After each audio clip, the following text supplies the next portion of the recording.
everyone and welcome back to my channel. Today I'm going to be showing you what I read in April of this year, 2021. This wrap up is the first wrap up that I'll be doing based on my TBR game, which is the Royal Game of Yore, not Yore. So you'll be able to see if I actually succeeded. I didn't read two of the books that I set out to, which was The Colour Purple and something by Oscar Wilde. I can't remember now. I've already read The Colour Purple, just wasn't in the mood for it. It wasn't in the mood for a reread, and I couldn't be bothered to read a play.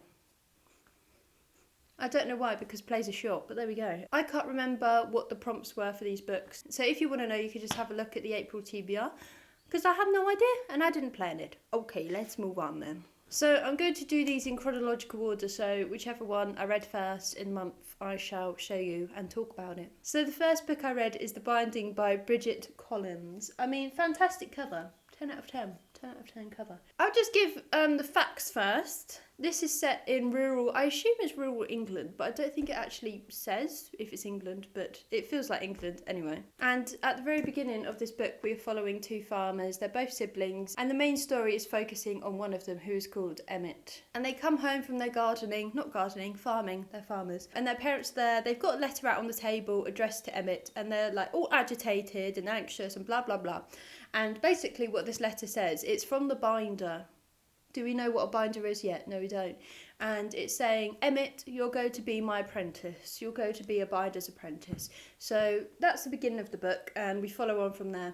What is a binder? We don't know. But another thing in this book is, you probably know what binding means. It's to do with books. Books in this world are very kind of sacrilegious, and if you're seen with a book, you're basically just scum. So yeah, that's the facts. Now let's get into the opinions. So this book is popular. It is popular, isn't it? You probably know someone who's read it. Well, me. I really liked the concepts and ideas. I thought they were very interesting. It's kind of fantastical in areas. But the writing style is quite amateur.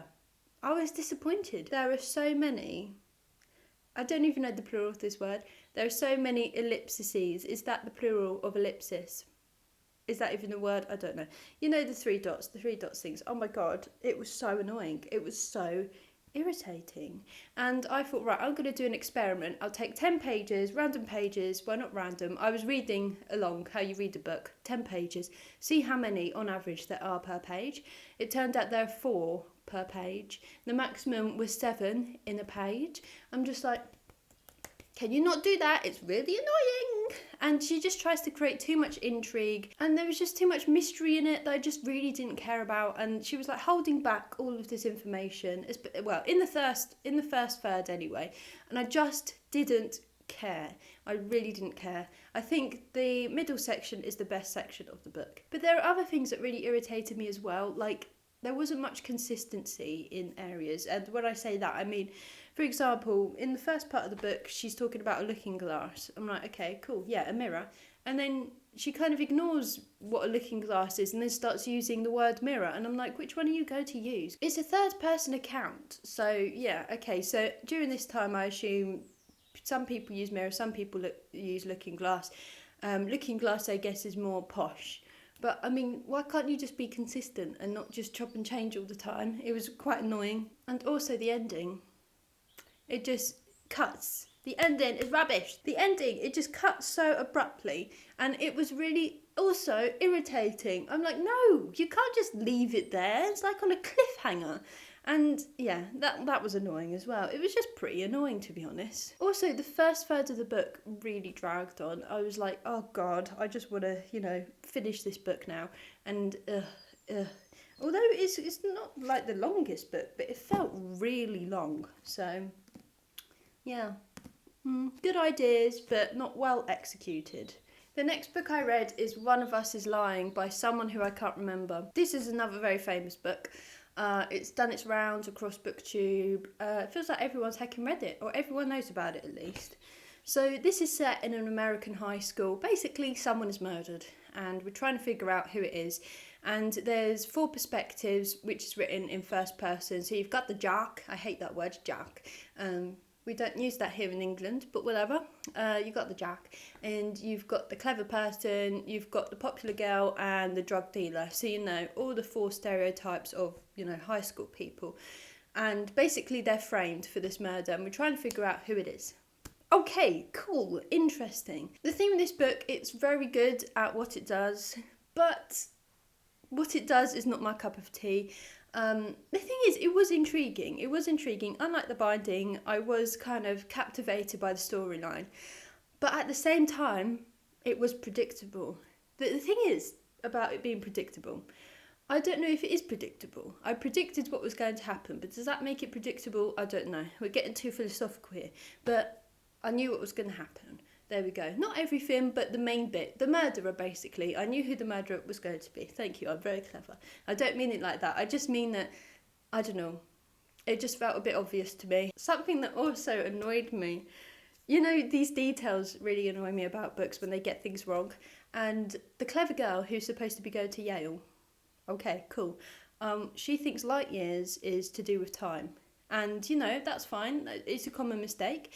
But if you're really clever, like one of the most clever people at your age who's going to Yale, you should know that that's wrong and it's to do with distance. She cheated in her chemistry, but I feel like she should have cheated in her physics. Another thing I hated about this book was the representation of mental health. Absolute rubbish. It mentions self-harm in such an aside way, like such a casual way. It's not even like it's one character behaving in this way. Like several characters are just talking about self-harm like, oh, this is just another thing that happens. There's absolutely no emotional connection to the implications of self-harm and mental health, and that bugged me quite a bit. Overall, it's alright. It's alright. I gave it 3 stars. It fulfills all the YA stereotypes, and you know, it's a fun time. It's a fun time. Next, I read Reaching for the Moon. I don't know why I started singing. By Katherine Johnson. So this is an autobiography by Katherine Johnson. She was the mathematician that got the men into space. What men? What space? Basically, you know the heckin' moon landing in, what was it, 69? The Americans landing on the moon. It wouldn't have happened unless it was for her. Katherine Johnson is a black American woman. She died a couple of years ago now, and we read this for the X Book Club, so I'm not going to go into too much detail about it, but yeah, I found it a really, I don't want to say enjoyable read because there's so many hard-hitting things in it, but it's very well written. It's written for children around the age of 10, which I think she writes perfectly for. I thought the language that she uses is still hard-hitting for an adult as well. It's still something you can learn from as an adult. So even though it is written for children, I would definitely recommend reading it as an adult. And you not only learn about her life and how she's a genius, but also about segregation and racism in America during that time, and how she had so many hurdles thrown at her, how her and her family just not overcame them, but there was so much hardship that they had to encounter to get to where they were. So I would definitely recommend this. I'll leave the link to the live show where we talk about this more because, yeah, amazing book, amazing woman, fabulous. Next, I read The Goldfinch by Donna Tartt. This is the first Donna Tartt book I've ever read. It's a chonker. We'll admit it's a chonker. It's over 800 pages long. At least this edition is over 800 pages long. This is an incredible book. It is fantastic. This is one of my favourite books of all time now. I don't want to go too much into it because I want to make an individual review for it, but my God, it was absolutely amazing. We set off with Theo and his mum in New York. Theo has got into trouble at school and he has to go in with his mum for a meeting with the headmaster of his school, I believe. And a tragedy incurs. It does. And it's about Theo navigating through that. Navigating such a buzzword in booktube, but it is. And just everything in this book is spot on. The sentences are beautiful. The word choices, spot on. Her style is just absolutely fantastic. One of the best styles I've ever read. And you have to keep on reminding yourself when you're reading this that this is not an old book. This was released in 2014. There's lots of technology, iPhones, etc. in this. And I keep on having to think, when I was reading it at least, that this is not like a classic book. But it felt like it had existed for decades. It felt like it's definitely in the canon, I would say. The characters were so individual and just perfect. And when I was reading this, I had this really weird sensation that this was the only book. This was the only novel that existed, and that sounds really weird. But it was just, how many more synonyms for brilliant and fantastic can I use? I'm going to leave all the details to a main review because there I could just splurge my opinions. Every single sentence was needed, and yeah, beautiful. Don't want to say what it's about because that was the surprise for me, and that's what I loved about it as well. Yes, beautiful. Right, last I read The Dreamers, a novel by Karen Thompson Walcott. Why do they need to put a novel there? I know it's a heckin' novel. So this is also set in America. I don't know why I read so many heckin' American books, but there we go. It's set in kind of a rural setting in a university or college. I don't mean to take the mickey out of American accents. I quite like American accents to some extent.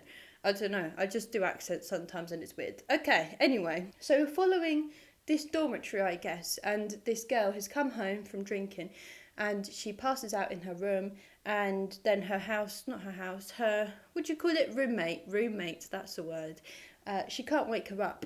She's unconscious, they can't wake her up. So that's the beginning of the book, and we follow on from there. This was disappointing. I thought this was going to be a 5 stars. I thought there was going to be lots of atmosphere. There was a bit of atmosphere. The thing I hated, no, I don't want to say hated because I didn't hate it. The thing I didn't like about this book the most was it was repetitive. Like, you had one plot device and it was just used. That was mumbling. Used. I used the word used there. And yeah, I didn't enjoy that because you knew what was going to happen. Oh yeah, that's happened again. Oh yeah, okay, yeah, that's happened again. And yeah, it was boring. There was one thing I really liked about it was the ending. It was a very philosophical ending, which I really enjoyed. So it basically questioned what time is. So what is the future and the past? Can that even exist? Because we can't really comprehend it. We only know what's happening right now. The past is just memories. And, you know, we have indications of what the past was, like fossils in like prehistoric times. But, you know, there's not really any, not evidence, but do you know what I mean? It's just an interesting philosophical concept. The same with the future as well. And that's what I really liked about this book. I don't want to spoil it because I went into this not knowing what the plot was really, and I think that really enhanced my reading experience. But yeah, also the cover is beautiful, so I'll give it that as well. So yeah, that was it. That was my opinions. Good English there. So these are the books I read. Oh yeah, I read these books. I did, I promise. These are quite heavy. I'm quite proud of myself for reading so many heavy books. That's the end. Thank you for watching. If you enjoyed this video, then I am glad you have enjoyed it, and I'll see you in my next one. Goodbye!